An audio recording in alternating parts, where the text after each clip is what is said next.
ಇನ್ನು ಮಡಿಕೇರಿಯಲ್ಲಿ ಆಧ್ಯಾತ್ಮಿಕ ಕೇಂದ್ರದ ನೆಪದಲ್ಲಿ ಕಾಡು ನಾಶ ಆಗ್ತಾ ಇದೆ. ಬಲ್ಮಾವಟಿ ಗ್ರಾಮದ ಮಲ್ಮಾ ಬೆಟ್ಟದಲ್ಲಾದಂತಹ ಘಟನೆ. ಅತಿ ಸೂಕ್ಷ್ಮ ಪರಿಸರ ವಲಯ ಇದು. ಆದರೂ ಇಲ್ಲಿ ಯಂತ್ರ ಬಳಸಿ ಕಾಮಗಾರಿ ನಡೆಸಲಾಗ್ತಾ ಇದೆ.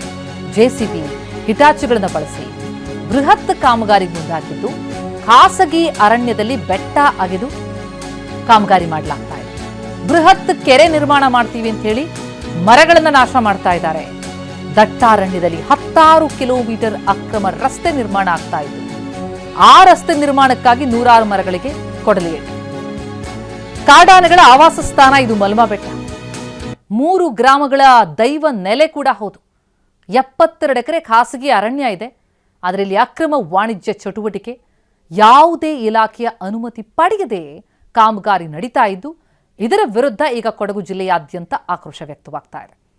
ಪದ್ಮಭೂಷಣ ಮುಮ್ತಾಜ್ ಅಲಿ ಒಡೆತನದ ಅರಣ್ಯ ಇದು. ಕೆಲ ತಿಂಗಳುಗಳ ಹಿಂದೆ ಸ್ಥಳೀಯರು ಜಾಗ ಖರೀದಿ ಮಾಡಿದ್ರು.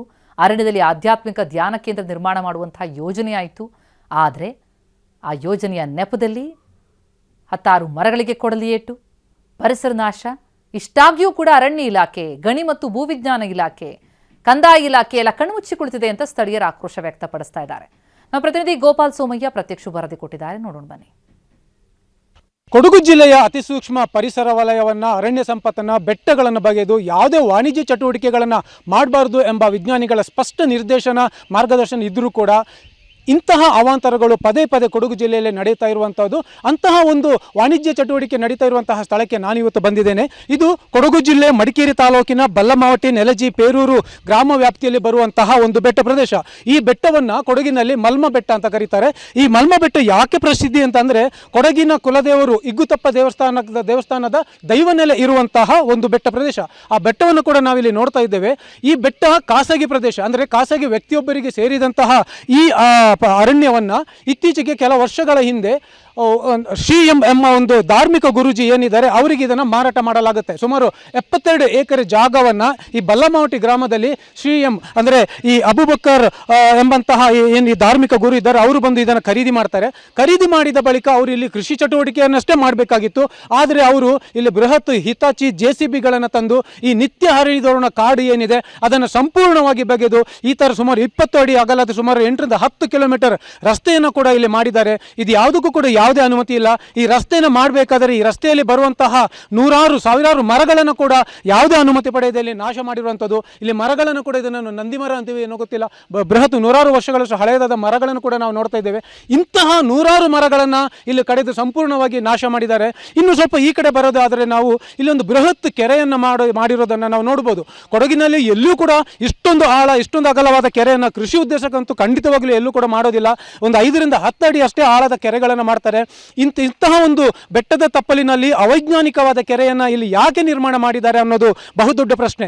ಇಲ್ಲಿ ಇನ್ನು ಸ್ವಲ್ಪ ಈ ಕಡೆ ಬಂದರೆ ನೋಡಿ, ಇಲ್ಲಿ ಆನೆಗಳು, ಕಾಡಾನೆಗಳು ಇಳಿದಿರುವಂತಹ ಹೆಜ್ಜೆ ಗುರುತುಗಳು ಕೂಡ ಇದೆ.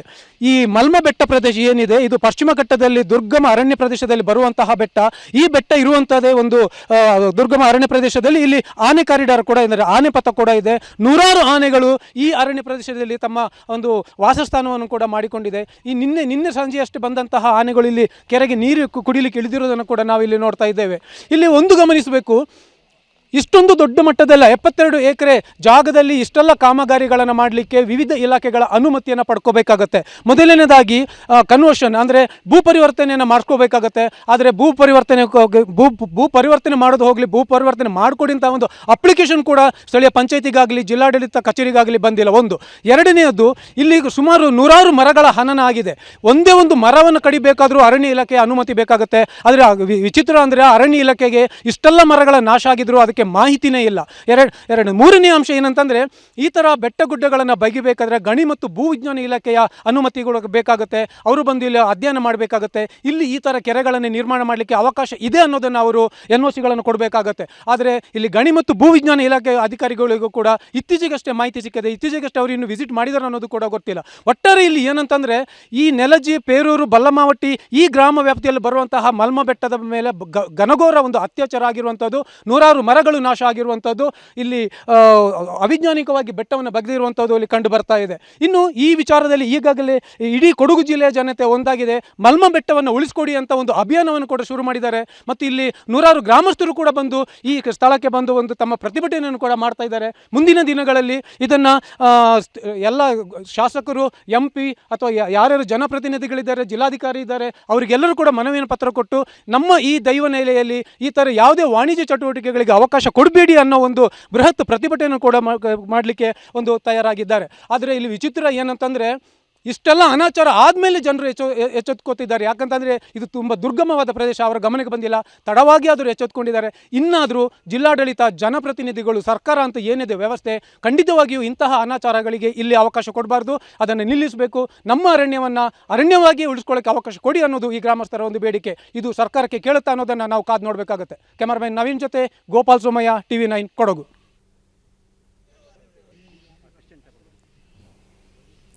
ಎಸ್, ಇದಕ್ಕೆ ಬಹಳಷ್ಟು ವಿರೋಧ ವ್ಯಕ್ತ ಆಗ್ತಾ ಇದೆ ಗ್ರಾಮಸ್ಥರಿಂದ. ಏನು ಹೇಳ್ತಾ ಇದ್ದಾರೆ ಜನ, ಕೇಳೋಣ ಬನ್ನಿ. ಈ ನೆರ್ಜಿ ಗ್ರಾಮದ ಪಂಚಾಯತಿ ವ್ಯಾಪ್ತಿಗೆ ಒಳಪಟ್ಟಂಥ ಗ್ರಾಮದಲ್ಲಿ ವಾಸವಾಗಿರ್ತಕ್ಕಂಥವರು. ಈ ಒಂದು ಪ್ರದೇಶ, ನಾವು ನಿಂತಿರುವಂಥ ಪ್ರದೇಶ ಏನು ನಮ್ಮ ಆರಾಧ್ಯ ದೈವ ಶ್ರೀ ಇಗ್ಗುತಪ್ಪ ದೇವರ ದೇವಸ್ಥಾನದ ಬದಿಯಲ್ಲಿ ಹಾಗೂ ಮಲ್ಮ ಇಗ್ಗುತಪ್ಪ ದೇವರ ಮೂಲಸ್ಥಾನವಾದಂತಹ ಏನು ಮಲ್ಮ ಬೆಟ್ಟ ಅಂತ ನಾವು ಹೇಳ್ತೀವಿ, ಅಲ್ಲಿಗೆ ಬಂದು ಅದರ ತಪ್ಪಲಿನಲ್ಲಿ, ಅದರ ಮಧ್ಯಭಾಗದಲ್ಲಿರ್ತಕ್ಕಂಥ ಈ ಒಂದು 80 ಎಕರೆ ಸ್ಥಳವನ್ನು ಒಬ್ಬರು ಮುಕ್ತಾ ಜಾಲಿ ಅಂತಕ್ಕಂಥವ್ರು ಜಾಗವನ್ನು ಅಮಾಯಕ ಏನು ಬೆಳೆಗಾರರ ಕೈಯಿಂದ ಯಾವುದೋ ಒಂದು ಆಮಿಷಕ್ಕಾಗಿ ಅವರು ಪರ್ಚೇಸ್ ಮಾಡಿದ್ದಾರೆ.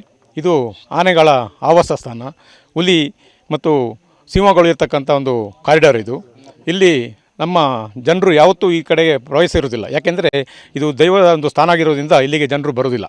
ಈ ಒಂದು ಮನಗಂಡು ಇವತ್ತು ಇಲ್ಲಿ ಇಚ್ಛಾಪಟ್ಟು ಅವರು ಏನು ಬೇಕು ಆ ರೀತಿಯಲ್ಲಿ ಅವರಿಗೆ ಮನಸ್ಸೋ ಇಚ್ಛೆಯಲ್ಲಿ ಒಂದು ಕಾಮಗಾರಿಗಳನ್ನು ಮಾಡಿದ್ದಾರೆ, ಮರಗಳನ್ನು ಹನನ ಮಾಡಿದ್ದಾರೆ. ಈ ಒಂದು ಕಾರಣದಿಂದ ಮುಂದಿನ ದಿನಗಳಲ್ಲಿ ಆನೆಗಳ ಹಾವಳಿ ಗ್ರಾಮಗಳಿಗೆ ಬರ್ಬೋದು ಅಂತ ನಮ್ಮ ಅನಿಸಿಕೆ ಆಗ್ತಾಯಿದೆ. ಆ ಭಯವೂ ಇದೆ ನಮಗೆ. ಇವಾಗ ನಾವಿರುವ ಜಾಗ ಇಲ್ಲಿನ ನೆಲ್ಜಿಯ ಇಗ್ಗುತಪ್ಪ ದೇವಸ್ಥಾನ ಮತ್ತು ಮಲ್ಮ ಬೆಟ್ಟದ ನಡುವಿನ ಜಾಗ. ಈ ಜಾಗ ಏನಂತ ಹೇಳಿದರೆ, ಇದು ಕೆಲವು 2 ಕುಟುಂಬಗಳಿಗೆ ಸೇರಿದಂಥ ಜಾಗವಾಗಿತ್ತು ಮೊದಲು.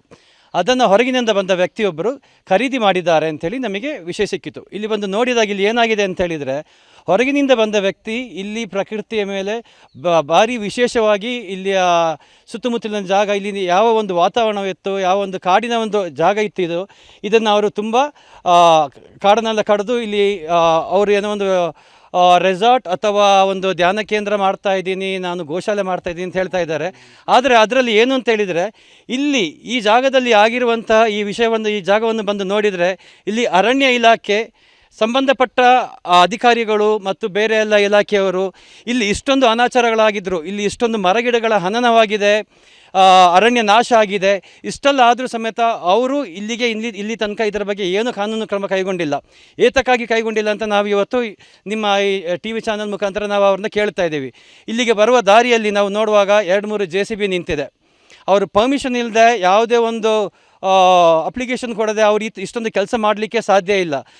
ಪಂಚಾಯಿತಿಯವರು ಏನೋ ಒಂದು ಅಪ್ಲಿಕೇಶನ್ ಇಲ್ಲದೆ, ಯಾವುದೇ ಒಂದು ಅವರಿಗೆ ಅಪ್ರೂವಲ್ ಇಲ್ಲದೆ ಇಷ್ಟೊಂದು ಇಲ್ಲಿ ಇಂಪ್ರೂವ್ಮೆಂಟ್ ಮಾಡಿದ್ದಾರೆ ಅಂತ ಹೇಳಿದರೆ, ಇದರಲ್ಲಿ ಕೆಲವೊಂದು ಅಧಿಕಾರಿಗಳು ಅವರ ಜೊತೆ ಶಾಮೀಲಾಗಿರ್ಬೋದು ಅಂತ ನಮಗೆ ಇವತ್ತಿಲ್ಲಿ ಡೌಟ್ ಆಗ್ತಾ ಇದೆ. ಬರುವಾಗ ನಾವು ದಾರಿಲಿ ನೋಡಿದ್ವಿ, 2-3 JCBನ ಮುಚ್ಚಿ ನಿಲ್ಲಿಸಿದ್ದಾರೆ.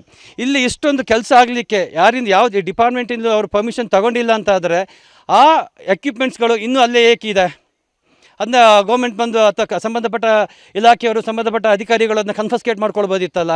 ಇಲ್ಲಿ ಇಷ್ಟೊಂದು ಡೆವಲಪ್ಮೆಂಟ್ ಆದರೂ ಸಮೇತ, ಇಷ್ಟೊಂದು ಅರಣ್ಯ ನಾಶ ಆಗಿದ್ರೂ ಸಮೇತ ಅರಣ್ಯಾಧಿಕಾರಿಗಳಾಗಲಿ ಅಥವಾ ಗ್ರಾಮ ಪಂಚಾಯತ್ ಅಧಿಕಾರಿಗಳಾಗಲಿ, ಬೇರೆ ಸಂಬಂಧಪಟ್ಟ ಇಲಾಖೆಯವರು ಇದರ ಬಗ್ಗೆ ಇನ್ನೂ ಏನಕ್ಕೆ ಅವರು ತನಿಖೆ ಮಾಡಿಲ್ಲ, ಏನು ಕ್ರಮ ಇಲ್ಲಿ ತಗೊಂಡಿಲ್ಲ. ಇದು ಏನಕ್ಕಾಗಿ ಮಾಡ್ತಾ ಇಲ್ಲ ಅಂತೇಳಿ ನಮಗೆ ತಿಳಿಬೇಕು. ಅದನ್ನು ನಾವು ನಿಮ್ಮ ಚಾನಲ್ ಮುಖಾಂತರ ಇವತ್ತು ಸರ್ಕಾರವನ್ನು, ಸಂಬಂಧಪಟ್ಟ ಗ್ರಾಮ ಪಂಚಾಯತ್ ಅಧಿಕಾರಿಗಳನ್ನು, ಕಂದಾಯ ಇಲಾಖೆ ಅಧಿಕಾರಿಗಳನ್ನು ಮತ್ತು ಬೇರೆ ಎಲ್ಲ ಸಂಬಂಧಪಟ್ಟ ನಾವು ಇವತ್ತು ನಿಮ್ಮ ಮುಖಾಂತರ ಎಸ್, ಈ ರೀತಿ ಮಡಿಕೇರಿಯಲ್ಲಿ ಆಧ್ಯಾತ್ಮಿಕ ಕೇಂದ್ರ ನಿರ್ಮಾಣ ಮಾಡ್ತೀವಿ ಅನ್ನೋ ನೆಪದಲ್ಲಿ ಪರಿಸರ ನಾಶ ಆಗ್ತಾ ಇದೆ. ಇದು ಆನೆಗಳ ಕಾರಿಡಾರ್ ಬೇರೆ, ಅತಿ ಸೂಕ್ಷ್ಮ ಪರಿಸರ ವಲಯ. ಆದರೂ ಇಲ್ಲಿ ಯಂತ್ರ ಬಳಸಿ ಕಾಮಗಾರಿ ನಡೆಸೋದಕ್ಕೆ ಹೇಗೆ ಸಾಧ್ಯ? ಸಂಬಂಧಪಟ್ಟ ಇಲಾಖೆಗಳು ಏನು ಮಾಡ್ತಾ ಇವೆ ಅನ್ನೋದು ಗ್ರಾಮಸ್ಥರ ಪ್ರಶ್ನೆಯಾಗಿದೆ. JCB ಬಳಸಿದ್ದಾರೆ, ಹಿಟಾಚಿ ಬಳಸಿದ್ದಾರೆ, ಖಾಸಗಿ ಅರಣ್ಯದಲ್ಲಿ ಬೆಟ್ಟ ಬಗ್ದು ಕಾಮಗಾರಿ ನಡೆಸಿದ್ದಾರೆ. ಇಲ್ಲಿ ದೈವ ಇದೆ, ಜೊತೆಗೆ ಇಷ್ಟು ದೊಡ್ಡ ಅರಣ್ಯದ ನಾಶ ಆಗ್ತಾ ಇದೆ. ಇಷ್ಟಾಗಿಯೂ ಕೂಡ ಯಾಕೆ ಯಾವ ಅಧಿಕಾರಿಗಳು ಕ್ರಮಕ್ಕೆ ಮುಂದಾಗಿಲ್ಲ? ಯಾಕಂದ್ರೆ ಯಾವುದೇ ಪರ್ಮಿಷನ್ ಇಲ್ಲದೆ ಇಲ್ಲಿ ಕಾರ್ಯವನ್ನು ನಿರ್ವಹಿಸಲಾಗ್ತಾ ಇದೆ, ಕಾಮಗಾರಿ ನಡೀತಾ ಇದೆ ಅಂತ ಮಡಿಕೇರಿಯ ಬಲ್ಲಮಾವಟಿಯ ಗ್ರಾಮಸ್ಥರೆಲ್ಲರೂ ಕೂಡ ಆಕ್ರೋಶವನ್ನು ವ್ಯಕ್ತಪಡಿಸ್ತಾ ಇದ್ದಾರೆ. ಯಂತ್ರ ಬಳಸಿ ಕಾಮಗಾರಿ ನಡೆಸೋದಕ್ಕೆ ಹೇಗೆ ಸಾಧ್ಯ, ಯಾರು ಅವಕಾಶ ಕೊಟ್ಟರು ಅನ್ನುವಂಥ ಪ್ರಶ್ನೆ ಅವರದ್ದು. ಒಂದು ಮರ ಕಡಿಬೇಕು ಅಂತಂದ್ರೂ ಅರಣ್ಯ ಇಲಾಖೆ ಪರ್ಮಿಷನ್ ಬೇಕಾಗತ್ತೆ. ಇಲಾಖೆ ಅದಕ್ಕೆ ಭಾಳಷ್ಟು ಕಡಿವಾಣವನ್ನು ಹಾಕತ್ತೆ. ಅಂಥದ್ರಲ್ಲಿ ಇಲ್ಲಿ ನೂರಾರು ಮರಗಳ ಹನನಾಗಿದೆ. ಆದರೆ ಬೆಟ್ಟ ಬಗೆದು ಬೃಹತ್ತಾದಂಥ ಕೆರೆ ನಿರ್ಮಾಣಕ್ಕೆ ಮುಂದಾಗಿದ್ದಾರೆ. ಕೃಷಿ ಕಾರ್ಯಕ್ಕೆ ಅಂತಂದರೆ ಇಂಥ ಕೆರೆಗಳ ಅವಶ್ಯಕತೆಗಳು ಇರೋದಿಲ್ಲ. ಇದು ಹೇಗೆ ಅದಕ್ಕೆ ಅವಕಾಶ ಸಿಕ್ತು? ಗಣಿ ಮತ್ತು ಭೂವಿಜ್ಞಾನ ಇಲಾಖೆ ಅಧಿಕಾರಿಗಳ ಪರ್ಮಿಷನ್ ಬೇಕಾಗತ್ತೆ. ಯಾರು ಬಂದು ಪರಿಶೀಲನೆ ಮಾಡಿದ ಹಾಗಿಲ್ಲ. ಈ ರೀತಿ ಒಂದಾದ ಮೇಲೊಂದು ಇಲ್ಲಿ ಆಕ್ರಮಣ ಆಗಿದೆ ಅನ್ನುವಂಥದ್ದು ಗ್ರಾಮಸ್ಥರ ಆರೋಪ. ಟಿವಿ9 ಬಳಿ ಅಳಲು ತೋಡ್ಕೊಂಡಿದ್ದಾರೆ, ಆಕ್ರೋಶವನ್ನು ಹೊರಹಾಕಿದ್ದಾರೆ. ತಕ್ಷಣವೇ ಕ್ರಮ ಆಗಬೇಕು ಅನ್ನುವಂಥದ್ದು ಗ್ರಾಮಸ್ಥರ ಆಗ್ರಹ.